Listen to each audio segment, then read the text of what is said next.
Acontecimentos estranhos assustam os moradores de uma pequena cidade no interior do Ceará. Dezenas de adolescentes entram numa espécie de transe e dizem ver espíritos.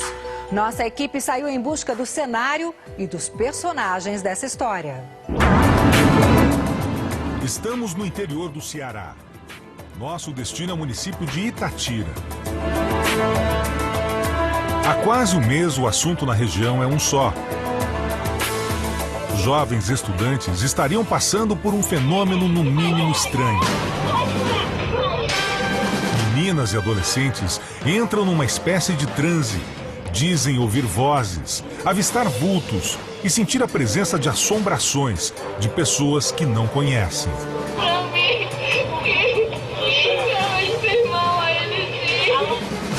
Itatira tem pouco mais de 18 mil habitantes.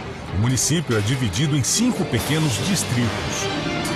A gente está chegando aqui no distrito de Cachoeira, Cachoeira BR, que eles chamam, que fica mais ou menos a 160, 170 quilômetros de Fortaleza. E seria aqui nessa escola, que a gente vai conhecer agora, que estariam acontecendo esses fenômenos sobrenaturais.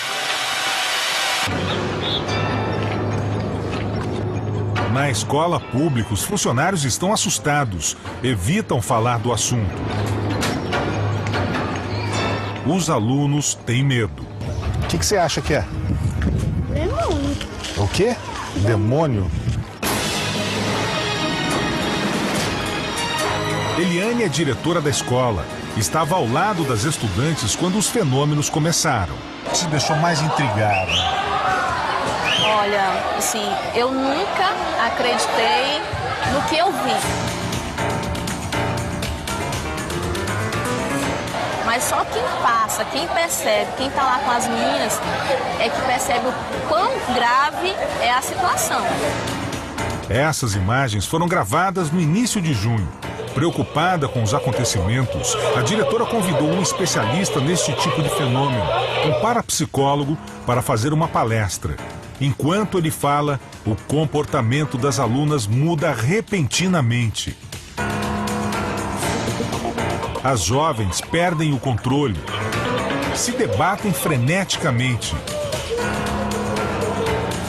choram. Quem está presente se desespera, tenta ajudar. A palestra precisa ser interrompida. O primeiro caso aconteceu uma semana antes da palestra com um menino de 12 anos. Depois dele, as vítimas foram apenas meninas. A princípio, eles começam ficando nervosos, chorando bastante. Logo depois eles relatam que tem um sufocamento e logo depois desmaiam e começam a ficar muito agressivos ou então rindo demais. Até agora, são mais de 30 alunas afetadas. A grande maioria tem entre 13 e 18 anos. A notícia se espalhou pela região. As aulas foram suspensas por uma semana e as vítimas do fenômeno ainda não voltaram a estudar. Saímos em busca das jovens vítimas desses estranhos fenômenos. O distrito de Lagoa do Mato fica a 26 quilômetros da escola. Aqui não se fala em outra coisa. Eu mesmo não tenho mais coragem de ir pra lá, não. Isso até que eu fechar o colégio, que transferir os meninos de colégio para outro colégio, porque tá achando que é lá no colégio mesmo. No posto de saúde, recebemos a informação de que os alunos estariam recebendo atendimento psicológico numa unidade perto dali. Depois que tudo aconteceu, as estudantes, as adolescentes e o único menino que também passou pelo transe foram trazidos para cá, para esse centro de referência e assistência social, que fica aqui na comunidade de Lagoa do Mato, mais ou menos a 160 quilômetros de Fortaleza. Aqui o grupo está praticamente incomunicável. Eles estão apenas recebendo a orientação de psicólogos que estão tentando descobrir o que realmente aconteceu com eles. Josiênia é uma das psicólogas envolvidas no tratamento. Você acredita que possa haver algum fundo de, digamos assim, de paranormalidade nessas situações? Não. Eu acho que tem a ver realmente com o psiquismo de cada uma, com o sofrimento, com a dinâmica familiar, com os fatos peculiares da adolescência. Os alunos da escola de Itatira voltaram às aulas na última segunda-feira. Muita gente preferia acreditar que tudo passou. Mas pegando um jornal daqui da região, publicado nesta quarta-feira, a gente percebe que os transes continuaram sim acontecendo, mesmo após o retorno das aulas. Voltamos à escola. Desta vez conseguimos algumas informações com funcionários. Só acontece com elas, só com essas meninas. Não deu mais outra, não. E teve alguma que passou por isso mais de uma vez? Teve. Ninguém quer dizer onde moram as meninas. Nossa equipe não desiste. A senhora já tinha visto ou ouvido falar alguma coisa desse tipo aqui na região acontecer? Não, na idade que eu tô, como eu tô dizendo ao senhor, que eu tô com 77 anos, eu nunca tinha visto na minha vida falar numa coisa dessa. Então deixou meio assustado, então. Com certeza, porque a gente não sabe o que é, né? No meio do caminho encontramos este rapaz. Ele diz que testemunhou um dos transes e ajudou a socorrer uma das meninas. João ficou impressionado com a força que elas possuíam. O que eu fiz aí foi ajudar a segurar umas alunas aí que só eu tinha capacidade de segurar, né? E sempre é ser 5 homens segurar e ver o cara dizer que é psicológico ruim. Este outro, que prefere não se identificar, também presenciou o fenômeno. O que mais chamou a atenção foi na hora que elas estão agitadas assim, a gente diz assim, quem pode mais que Jesus? Elas começam a avançar pro pescoço da gente, elas enganam assim, querem avançar e querem morder a gente. Elas querem, tipo, matar a gente. É assustador. Assustador. Algumas alunas que entraram em transe foram atendidas neste hospital. O diretor examinou algumas meninas. São sintomas bem característicos, né, de um quadro de ansiedade, um transtorno de ansiedade, né? Rebaixamento, né, alteração do nível de consciência, alguns apresentando contrações dos membros, contrações das mãos, batimentos dos olhos, né, com um olhar conjugado para um dos lados. Para o médico, isso não é inédito na história da medicina. É bem expressivo você presenciar 25 pessoas apresentando sintomas muito parecidos. Mas a própria psicologia, a própria psiquiatria, como a gente falou agora há pouco, eles descrevem, inclusive, casos, né, ao longo da história de situações muito parecidas, né, que grupos de pessoas submetidas normalmente ao mesmo fator estressante, submetidos ao mesmo fator como causa desses quadros, apresentavam quadros simultâneos, né, e muito parecidos, né? Este é um motorista de uma ambulância que leva pacientes ao hospital. Chegava assim, bastante agitada, você via que não era normal. Pode-se dizer que era criança, mas bastante agitada, você via bastante gente pelejando, segurando ela. Era uma voz assim esquisita, a gente tava vendo que não era a voz delas, né? Aí, assim, uma voz que nem fosse voz de homem, bem grossa, bem... coisa assustadora mesmo. O caso das meninas de Itatira lembra o que aconteceu nos Estados Unidos há mais de 300 anos. É o episódio das bruxas de Salem, como ficou conhecido, e que foi tema de um filme.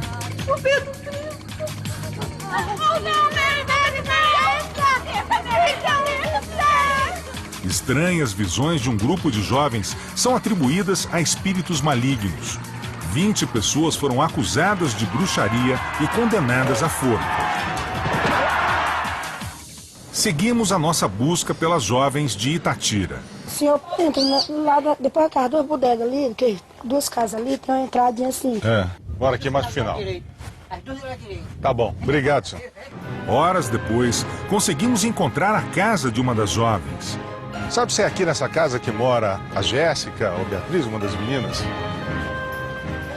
É nessa casa aqui do lado? Nessa aqui? O senhor aqui que é dela? Seu pai? O que dizem as vítimas do fenômeno? Quem é o garoto que aparece nas visões? E a opinião dos especialistas? Seu Ailton e Dona Gleidiana são os pais de uma jovem de 18 anos que passou pelo misterioso transe. Ela e uma amiga de 13 anos aceitaram falar. Aí a primeira foi uma amiga minha, André. Ela começou a entrar em transe, aí começou a agredir todo mundo lá. Aí na hora que eu vi assim, aí eu desmaiei. Aí quando eu acordei, Eu fui logo agredindo todo mundo, falando voz diferente virando os olhos. Aí eu peguei e agredi meu namorado, mordi ele todinho, arranhei lá, rasguei um bocado de farda de um bocado de aluno. Você se lembra disso tudo que acontece com você depois? Não, a gente não se lembra de nada, só o que conta pra gente. De uma coisa as meninas lembram: a imagem de um rapaz que aparece durante o transe. Ele estaria com o uniforme da escola, ou farda, como se diz na região. O que você vê? Só um rapaz assim, sabe? De farda, eu acho que era um que estudava ali. Um rapaz de farda? Você consegue reconhecer ele? Não, eu namorava porque eu nunca nem conheço ele. Dá pra ver ele assim de farda mesmo, no escuro assim. Ele chama, ele acha graça, faz se dar assim. Que ele fica mexendo com você, é isso? É. O que ele faz? Ele chama assim, fica assim, vem cá. E você vê alguma coisa, vê alguém também? Vejo. É um rapaz de farda, ele é moreno, alto. Ele fala com a gente, chama a gente. O que ele diz? Ele diz que vai levar a gente.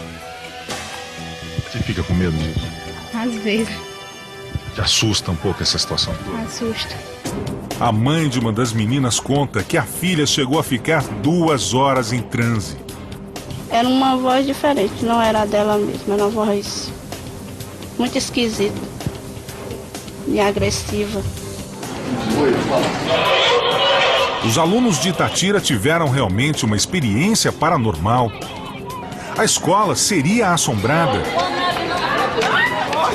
A diretora não acredita em fenômenos sobrenaturais, mas não consegue explicações para o que viu nas últimas semanas.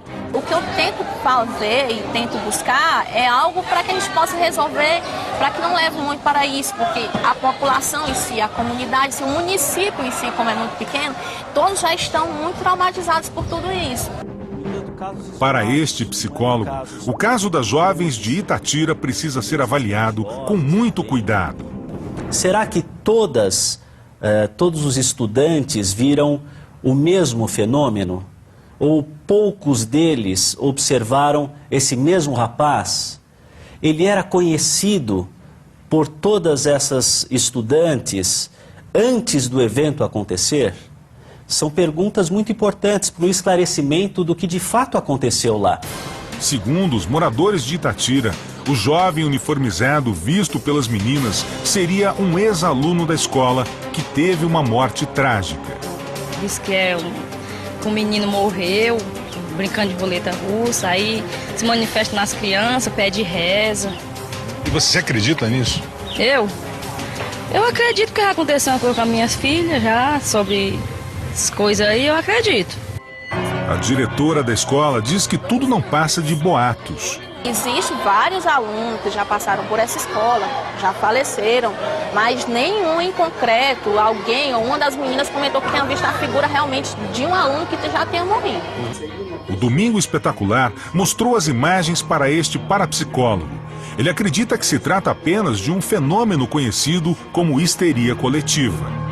Basicamente, a gente pode considerar que foi um contágio psíquico que gerou uma histeria coletiva. Muito provavelmente a partir da vivência de uma das meninas, ou por características de personalidade dela, ou por um conflito imenso, um medo, um sofrimento, e que acabou, de alguma forma, contagiando as outras meninas de modo psicológico. Já este psicólogo faz a comparação com um ato involuntário bastante comum. Nós temos neurônios espelho, e os neurônios espelho estão envolvidos em comportamentos de contágio. Então, por exemplo, se eu começo a bocejar, eu posso provocar o mesmo comportamento em alguém que esteja ao meu lado e assim por diante. Então, o contágio de comportamentos é uma entre outras hipóteses. Não são apenas os moradores desta pequena comunidade no interior do Ceará que sofrem com fenômenos estranhos. Em São Paulo, uma casa utilizada como ponto de descanso por alguns viajantes também tem fama de ser mal assombrada. Seguimos de São Paulo para Buri, a 270 quilômetros da capital paulista. nosso destino, Fazenda São Rafael. É lá também a região de descanso para este grupo que, uma vez por ano, percorre trilhas durante 10 dias entre o sul do país e o interior de São Paulo. Uma forma de manter viva a tradição dos tropeiros, que cruzavam a região conduzindo mulas e gado e faziam transporte de carga desde o tempo do Império. No lombo dos cavalos, eles seguem para a próxima parada. Os tropeiros são corajosos e já sabem o que os espera. O ponto de parada é este casarão abandonado. Telhados destruídos, paredes sujas e descascadas. E uma paineira com mais de 300 anos. Bernadette mora há 13 anos perto da fazenda. Ela conta que há 2 anos, faxineiros foram contratados para limpar o casarão e receber os tropeiros. Ao abrir a porta da casa, um dos faxineiros levou um susto. Um dos funcionários chegou correndo, disse que não ia mais limpar a casa, que não precisava pagar a diária dele, que ele estava indo embora, que aqui ele não colocava os pés mais. Porque ele tinha visto algo muito aterrorizante, muito feio, que deixou ele com muito medo. Ele narrava como uma assombração. Ele disse que empurrou a assombração, né, para poder sair do quarto onde ele estava. Eu ainda brinquei com ele, que a assombração a gente não empurra, mas você via que realmente era a fisionomia de alguém que estava com muito medo. As histórias de terror não param por aí. Até mesmo os valentes tropeiros se surpreendem com os mistérios que assombram o antigo casarão. Alguns deles dizem até que foram testemunhas dos eventos sobrenaturais. E esses fenômenos geralmente surgem na calada da noite.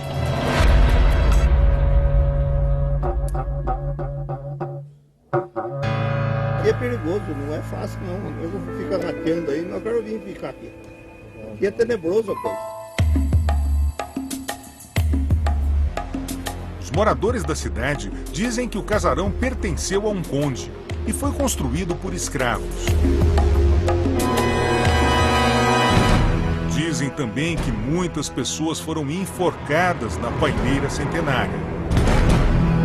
Os antigos aí contam que já morreu gente enforcada, arrasta correndo. Paulo participa da cavalgada há mais de 3 anos. Ele já ouviu muitos ruídos estranhos por ali. Eu não durmo nessa casa, durmo com o caminhão lá, mas escuto tiro. Aqui teve o confronto aqui, foi desesperador aqui. Houve a batalha aqui que quebrou o pau aqui. A região foi palco da Revolução Constitucionalista de 32, a primeira e maior revolta contra o governo de Getúlio Vargas. Este outro tropeiro fica impressionado com as histórias que ouviu sobre o casarão. Às vezes, as pessoas escutavam passos em cima das telhas. E quando saíam para fora para olhar, não existia nada. Às vezes ouviam portas que se batem aqui. Eu aqui não vou dormir aqui, eu vou dormir para lá. Vultos, barulhos estranhos, eventos sobrenaturais.